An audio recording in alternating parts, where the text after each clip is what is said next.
Love Government. I'm Dennis Leary. We're doing a series of videos called Sex Signs, and we are now on the 15th episode in the Sex Signs series. I have been talking about philosophy of sex signs and application to our life. Another idea that's useful is the idea of a background and a foreground. The foreground here is sex and the signs of that. Sex signs that we're talking about in the foreground. But in the background, which allows the foreground to be seen, is that of love. So love, or the lover, or the lovers are always in the background while we're going about our business in the foreground. That's an important aspect of the love government, always to have the lovers, who are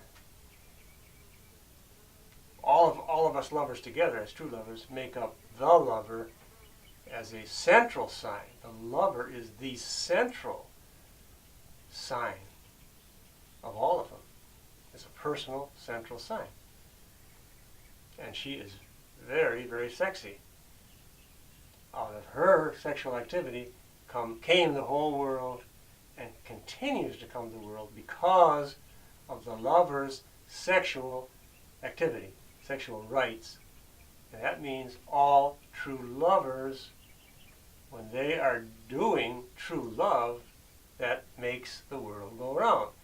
And one of the reasons that we're in such a mess today in the world is that true sex is no longer happening, or very, very rarely, as opposed to when we started out as our species in the love culture, we were having true sexual activity, and that kept the world going around and on the right track, the right direction. But we were losing that because of the rebellion of patriarchy, and that, when that happened, they attacked the sexual activity that was going on. They hated it.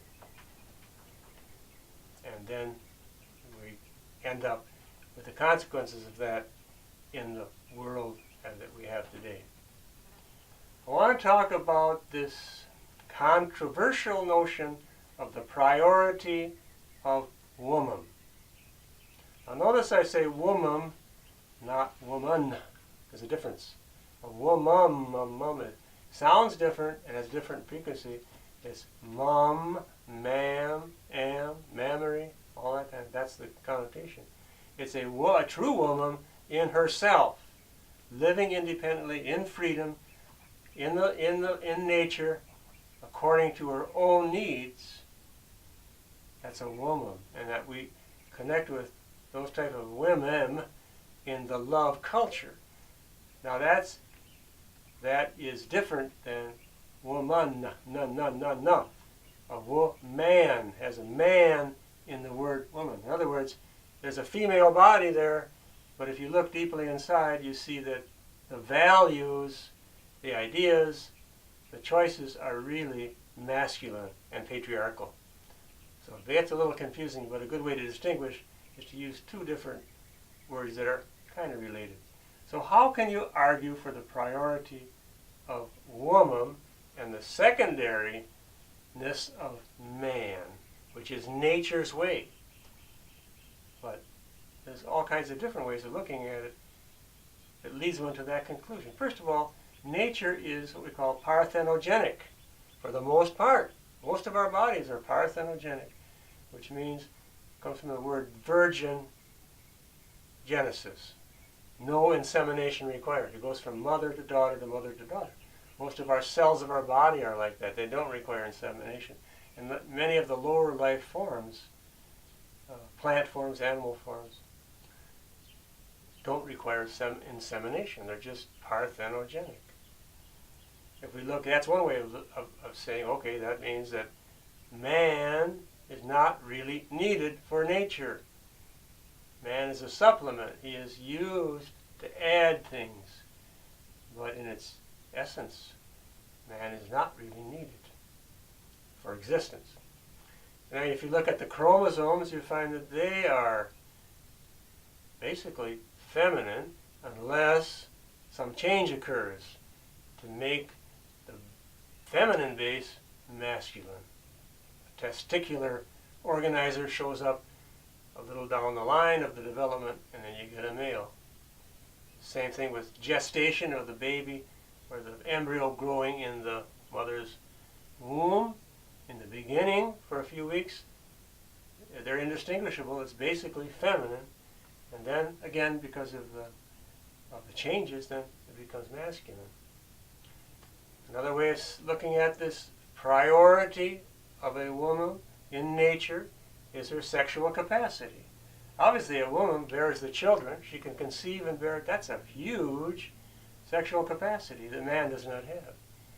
A woman has greater sexual capacity for pleasure because she has more nerve endings, like 5 or 6 times more than a man. Man's nerve endings are in his penis, basically, and they number about, I forget now what it was, but like something like 4,000 or 3,000, 4,000, 5,000, I don't know. Anyway, the woman in her clitoris has like 2 or 3 times more than that, and then the clitoral nerve endings link up to the other ones in her sexual body, which is the vagina and the urethra and the uterus, fallopian tubes, ovaries. All of that whole thing makes, if you count all the nerves and all the stuff that's going on, it's 5 or 6 times more potent than a man.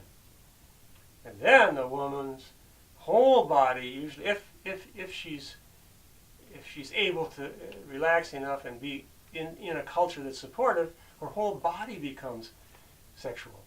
Everything, it doesn't stop just at that.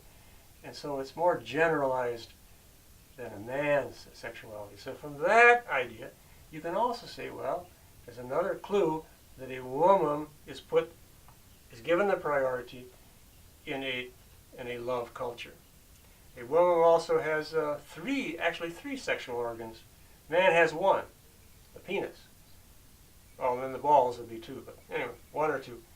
But a woman has 3 capacities or faculties. The clitoris, the urethra, and the vagina are 3. So again,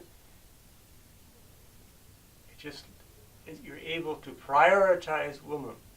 Now, an insecure man has a problem with that. It strikes at his anxiety, his insecurity, inability to perform, and so on. But I don't think that's a real man.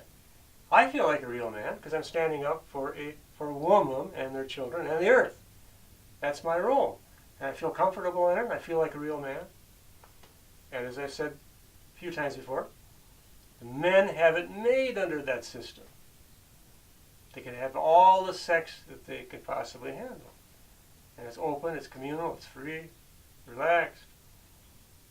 Because it takes 3 or 4 men to satisfy one woman in the love culture. Now, these are facts that the patriarchal mindset does not want to hear. It simply shuts down, gets angry or more anxious, doesn't want to hear it. These are facts, though, so they need to be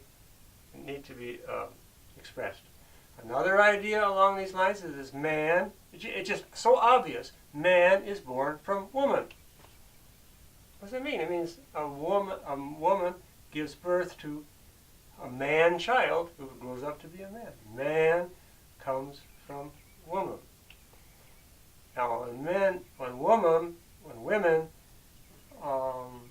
told men about the fact of their part of sex when they impregnated, they were responsible for the seed, the semen, which impregnates the egg. Then the men took that discovery that they did not make, and then they ran with it and turned it into a power program.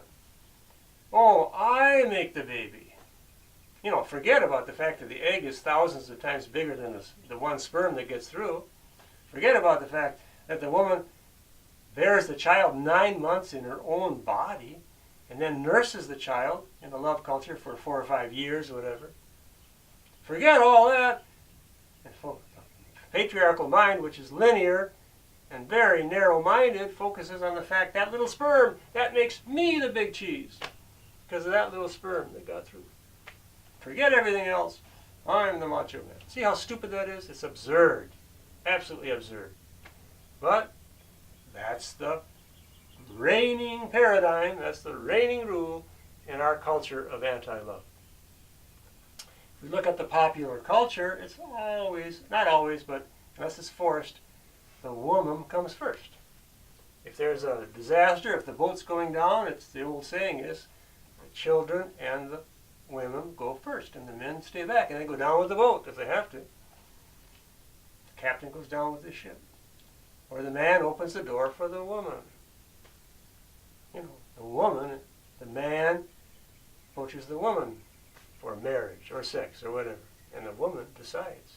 These are all residues from the obvious fact of nature that you have to give, nature gives the priority to the woman. And if you look at the ancient texts, the written records that we have, like the Bible, I'm familiar more with the Bible, Christian Bible, and Jewish Bible, more than Vedas or anything like that. Those documents are patriarchal rewrites of nature's story. In the Bible, it says that God, who was the big patriarch, made Adam first. By what? Mixing up some clay or something and then speaking his word.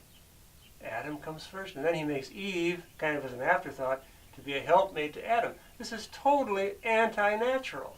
It doesn't make a bit of sense. Neither does the Greek myth of Athena. The great woman warrior comes right out of Zeus's head. How unnatural can you get?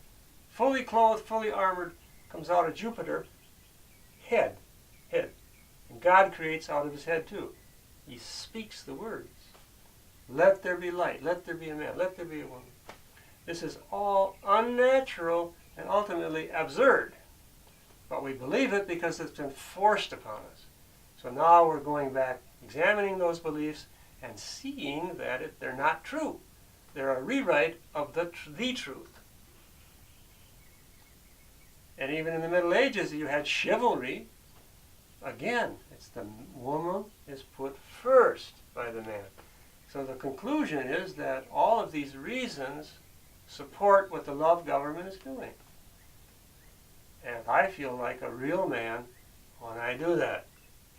More than I would going out and there making the big bucks in the business world, or becoming a macho man soldier somewhere serving the empire. No, a real man speaks truth to power.